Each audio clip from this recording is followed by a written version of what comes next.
Salam damai sejahtera Bapak Ibu serta saudara-saudari semua. Untuk mengawali renungan tentang firman Tuhan ini, mari kita bersatu di dalam doa. Tuhan Allah Bapa di sorga yang melampaui segala akal, hati, dan pikiran kami umat manusia, berfirmanlah kepada kami sebab kami bersedia untuk mendengar, dan atas pertolongan Roh Kudus mampukan kami agar boleh melaksanakan firman-Mu itu dalam hidup kami sehari-hari. Hanya dalam nama Tuhan Yesus kami bermohon kepadamu. Amin.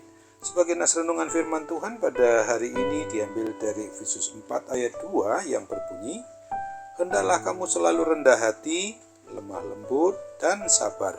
Tunjukkanlah kasih-Mu dalam hal saling membantu."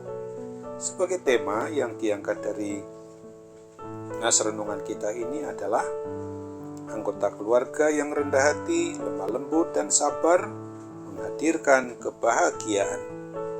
Dari nas renungan firman Tuhan pada hari ini, kita diingatkan supaya seandainya bila kita mengalami ketersinggungan secara pribadi dengan sesama anggota keluarga, di dalam hubungan antar anggota keluarga itu sendiri, maka lebih baik kita cepat untuk mendengar dan harus lambat berkata-kata dan jangan langsung cepat marah.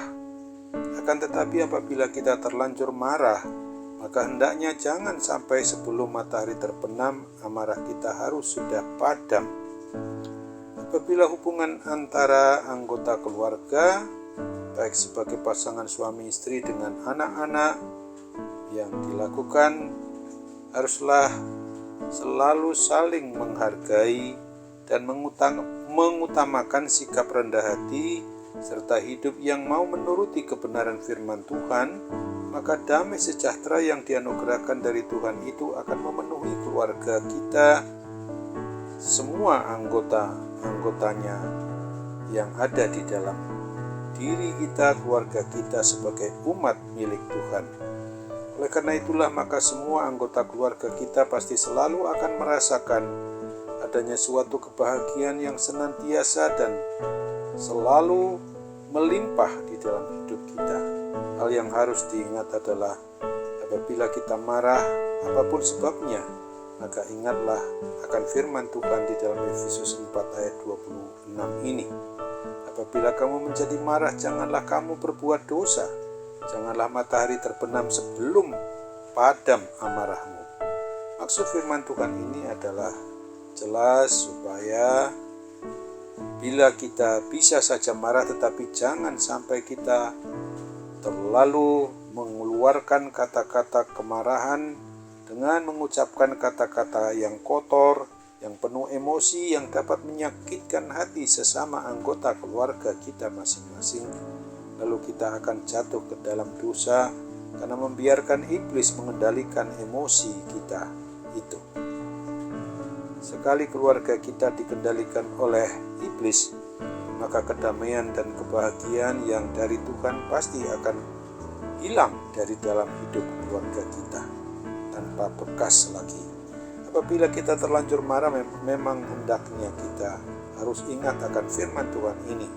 Segeralah tutup mulut kita, lalu datang berdoa memohon pertolongan Roh Kudus agar kita dimampukan untuk mengusir kuasa iblis yang mencoba mengendalikan hati, akal, pikiran kita itu.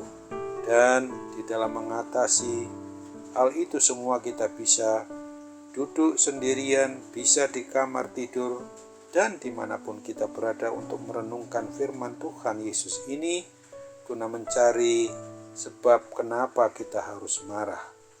Lalu kalau memang ada hal yang perlu dikoreksi dan sekaligus kita mau introspeksi diri di dalam anggota rumah tangga atau keluarga kita, maka hendaknya dilakukan dengan sikap yang lemah lembut. Setelah hati kita tenang, maka hendaknya kita datang kepada pasangan kita atau siapapun yang ada dalam anggota keluarga kita yang sempat kita marahi, maka kita juga wajib untuk meminta maaf kepada mereka. Lalu ajaklah anggota keluarga kita itu untuk selalu datang bersama-sama kepada Tuhan.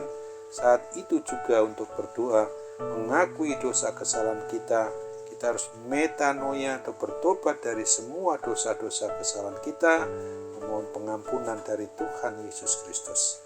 Dialah sebagai kepala keluarga atas seluruh kepala-kepala keluarga yang ada di dalam umatnya di muka bumi ini.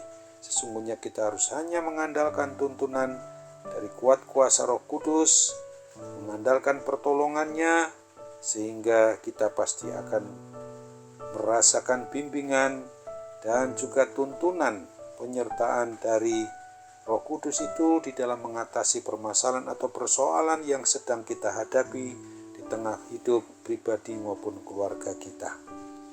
Sebagai orang yang memang percaya kepada Kristus, maka sudah selayaknya kita harus sungguh-sungguh menyadari bahwa yang memungkinkan kita dapat menjalani hidup sebagai pasangan suami istri maupun sebagai orang tua terhadap anak-anak yang Tuhan karuniakan kepada kita itu, seberapapun usia pernikahan kita, sejak kita diteguhkan, diberkati oleh Tuhan Yesus sampai sekarang ini, maka semua itu dapat kita lalui tanpa pernah harus fokus kepada persoalan atau permasalahan hidup kita, sehingga tidak berujung pada pertengkaran, tetapi selalu fokus dengan pasrah diri, berserah kepada Tuhan Yesus, maka Dia akan memberikan solusi atau jalan keluar terbaik dari semua permasalahan yang kita hadapi.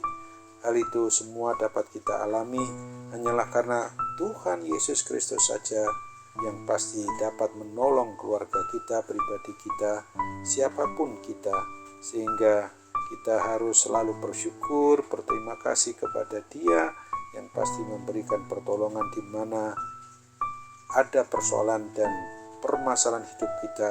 Pasti Tuhan begitu peduli dengan kita sehingga tidak harus berujung ke dalam suatu pertengkaran yang memang bisa memancing emosi kita.